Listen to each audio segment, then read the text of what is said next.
예, 안녕하십니까. 저 세무사무실 운영하고 있는 김용범 세무사라고 합니다.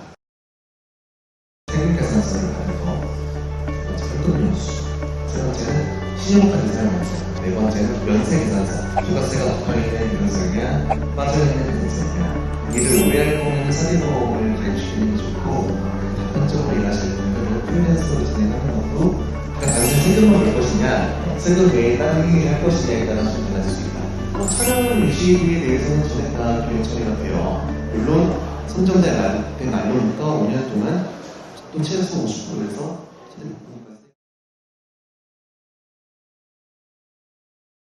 이 스타트업의 대표들이 알아야 할 상식편에서 저희가 절세할 질문들을 좀 준비를 해봤는데 많은 분들이 질문을 해 비용 처리를 어떻게 하는지에 대해서 많이 질문을 하셨어요. 비용 처리 방법은 우선 네 가지만 들어가시면 됩니다. 첫 번째, 세금계산서를 받아서 두 번째, 현금연수, 세 번째는 신용카드 사용하는 거예요. 네 번째는 면세계산서. 세금계산서랑 면세계산서랑 다 동일한 개념인데 부가세가 붙어있는 면세냐, 빠져있는 면세냐. 이 네 가지를 받을 수 있을 때에만 비용 처리가 되고 그 다음에 내가 직원들에게 주는 인건비 이 정도 요약할 수 있겠습니다. 그러면 인건비 처리는 어떻게 하는 게 좋나요? 이게 프리랜서도 있고 그 4대 보험 있잖아요. 그거에 대해서 되게 고민을 하시는 분들 많더라고요. 일단 4대 보험 단점부터 말씀드리면 4대 보험이 나가요. 국민, 건강, 보험, 고용 문제가 나가서 이게 사업주 부담금이 50%씩 있잖아요. 그래서 그게 상당히 부담이에요. 프리랜서는 그런 게 없어요. 프리랜서는 사업자거든요. 개인적으로 요금을 제공하는 사업가이기 때문에 3.3%의 프리랜서 원천세율을 떼는 것 외에는 4대 보험 전혀 발생하지 않아서 그런 장점은 있고요. 이를 오해할 거면 4대 보험을 가입시키는 게 좋고 단편적으로 일하실 분들은 프리랜서로 진행하는 것도 오히려 사업주에게는 큰 부담이 없이 인건비를 활용할 수 있는 방법일 수 있다. 이렇게 말씀드릴 수 있습니다. 비용 입장에서 어떤 게 더 좋은 거예요? 프리랜서로 하게 되면 3.3%만 빼고 갔기 때문에 훨씬 더 세수료이 많아지죠. 근데 근로자 입장에서는 또 그것만 생각하면 되는 건 아니고요. 근로기준법상 근로자에 해당해야 즉 4대 보험에 가입해야 혜택받는 부분들이 있어요. 예를 들어서 전세자금 대출을 받을 때 근로자 햇살용, 대리돌 대출 또 근로자만 대출을 잘 나오는 상품들이 굉장히 많거든요. 그런 부분들이 중요할 때라면 금융상품에 대한 혜택이 많아가지고 그런 부분들까지 고려하면 근로자가 나올 수 있어요. 그러니까 단순히 세금만 낼 것이냐, 세금 외에 다른 행위를 할 것이냐에 따라 좀 달라질 수 있다. 스타트업 대상으로 조세 감면 문제 제도가 있는지 궁금하거든요. 스타트업이라고 표현하기 그렇고 창업하신 지 얼마 안 돼 또는 중소기업을 대상으로만 조세 감면 혜택들은 좀 있는 편이에요. 대표적인 예시로 창업중소기업 세액감면이라는 제도가 있어요. 이거는 최초로 창업하신 분들에 대해서 최대 5년 동안 최소 50%에서 최대 100%의 소득세 또는 법인세를 감면해주는 제도가 있어요. 이것은 물론 업종 제한이 있기는 하지만 적용 업종에 해당하는 경우라면 이게 가장 큰 최저 혜택일 수 있고요. 이거 외에도 근로자를 추가로 고용함으로써 받을 수 있는 고용중개세액 공제 같은 거 활용할 수 있어요. 고용중개세액 공제는 무려 합령을 더 추가했을 때 최소 700에서 최대 1100만 원까지 빼주거든요. 이분을 3년 동안만 계속 유지를 시킬 수 있으면 고용 유지를 하면 3년 연속 받을 수 있어요. 예를 들어서 청년 같은 경우는 청년을 채용하면 1100만 원인데 3년 연속 받습니다. 그러니까 3300만 원의 세제 혜택을 받을 수 있는 장점이 있습니다. 이럴 때 꼭 이렇게 물어보더라고요. 생각하면 내가 낼 세금이 1년에 1000만 원이 안 되는데 100만 원밖에 안 되는데 그 의미가 있냐? 의미가 있어요. 미감면 세액 공제에 대해서는 최대 10년 동안 유월과세를 시켜주거든요. 내가 사업이 너무 커져서 내가 낼 세금 몇천만 원 되게 되면 그때 그게 빚이 나올 수 있는 거죠.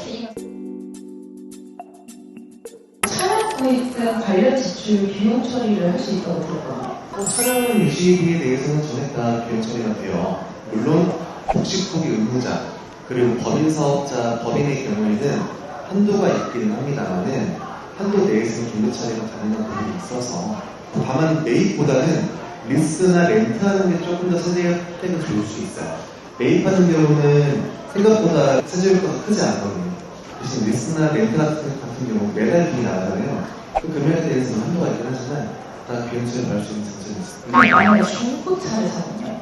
중고차는 매입할 때에도 어차피 감가상각이라는 걸 통해서 비용 처리할 수 있기 때문에 그러니까 중고차도 비용 처리할 수 있어요? 그럼 똑같죠. 신차랑 다를 것 전혀 없어요. 벤처기업으로 선정이 됐을 때 장점이 되게 많다고 들었는데 어떤 장점이 있죠? 세부적으로? 벤처기업 선정하게 되면 창업중소기업 세입하면 말씀드렸잖아요. 네. 창업은 옛날에 했어요. 이미 5년이 지난 기업이에요. 그러다가 나만 우리 회사만의 기술력을 개발을 해서 벤처기업 투자를 신청을 했고 선정이 됐어요.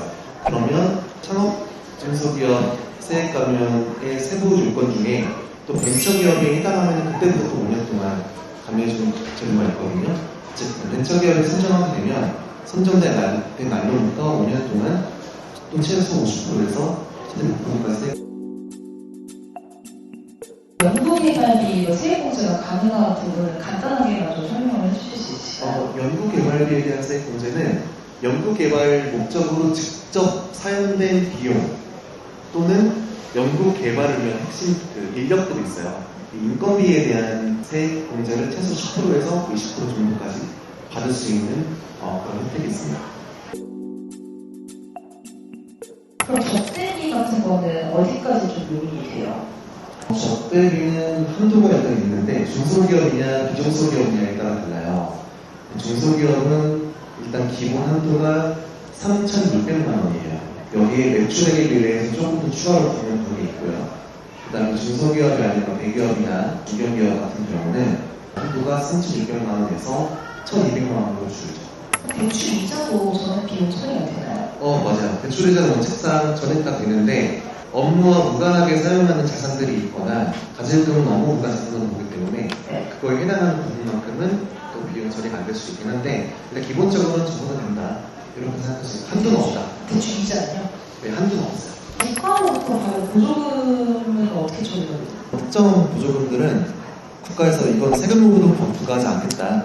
조세 혜택을 주는 보조금도 있는데 그건 보조금이 약간 성격과 그게 이제 정부 지침에 따라 좀 다른 부분이 있습니다. 그럼 부가세 신고 시 주의해야 할 점이 있을까요?